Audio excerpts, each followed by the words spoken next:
ದೇವರ ಅತಿ ಪರಿಶುದ್ಧ ನಾಮಕ್ಕೆ ಸ್ತೋತ್ರವಾಗ್ಲಿ. ಆದಿಕಾಂಡ 21ನೇ ಅಧ್ಯಾಯ 14ನೇ ವಚನದಲ್ಲಿ ನೋಡುತ್ತೇವೆ, ಒಂದು ದಿನ ಅಬ್ರಾಮನು ಎದ್ದು ಆಗರಳಿಗೆ ಬುತ್ತಿಯನ್ನು ಒಂದು ತಿತ್ತಿ ತಣ್ಣೀರನ್ನು ಕೊಟ್ಟು ಅವಳ ಹೆಗಲಿನ ಮೇಲೆ ಇಟ್ಟು ಮಗುವನ್ನು ಒಪ್ಪಿಸಿ ಕಳಿಸಿಬಿಟ್ಟಿನೆಂದು ನೋಡುತ್ತೇವೆ. ಅವಳು ಹೊರಟು ಬೇರ್ಷೆಬ ಕಾಡಿನಲ್ಲಿ ಅಲಿಯುತ್ತಾ ಇದ್ದಾಳೆ ಎಂಬುದಾಗಿ ನಾವು ನೋಡುತ್ತೇವೆ. ಆ ಬೇರ್ಷೆಬ ಕಾಡಿನಲ್ಲಿ ಆಗರಳು ಅಲಿಯುತ್ತಾ ಇದ್ದಾಳೆ. ಆಕೆ ಕುಡಿಲಿಕ್ಕೆ ನೀರು ಖಾಲಿಯಾಗಿದೆ, ತಿಥಿಯಲ್ಲಿ ನೀರು ಖಾಲಿಯಾಗಿದೆ, ಊಟಕ್ಕೆ ಏನು ಇಲ್ಲ. ಆ ಮಗುವನ್ನ ಒಂದು ಕಡೆಗೆ ಮಲಗಿಸಿ ಆಕೆ ಅಳುತ್ತಾ ಇದ್ದಾಳೆ. ಬಿಲ್ಲೋಗೆಷ್ಟು ದೂರ ಹೋಗಿ ಆ ಮಗುವಿನ ಎದುರಿಗೆ ಕೂತ್ಕೊಂಡು ಆಕೆ ಅಳುತ್ತಾ ಇದ್ದಾಳೆ. ಆ ಮಗುವಿನ ಶಬ್ದವು ದೇವರಿಗೆ ಕೇಳಿಸಿ ದೇವರು ಆಕಾಶದಿಂದ ಮಾತನಾಡ್ತಾನೆ, ಆಗರಳೆ ನಿನಗೆ ಏನಾಯಿತು ಅಂತಂದು ದೇವರು ಕರೆದಾಗ ದೇವರ ವಾಕ್ಯದಲ್ಲಿ ನೋಡುತ್ತೇವೆ, ಆಗರಳನ್ನು ದೇವರು ಆಶೀರ್ವಾದ ಮಾಡಿ ವಾಗ್ದಾನ ಮಾಡ್ತಾನೆ, ಈ ಮಗುವನ್ನು ನಾನು ದೊಡ್ಡ ಜನಾಂಗವಾಗುವಂತೆ ಮಾಡುತ್ತೇನೆ,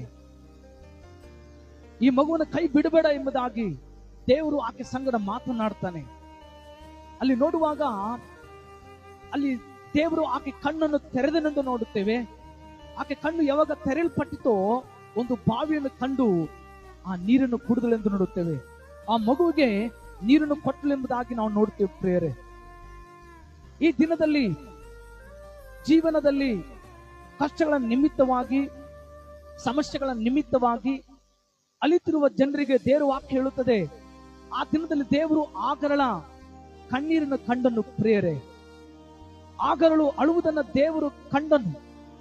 ದೇವರು ಆಕೆಯನ್ನು ಪರಾಂಬರಿಸಿದನು.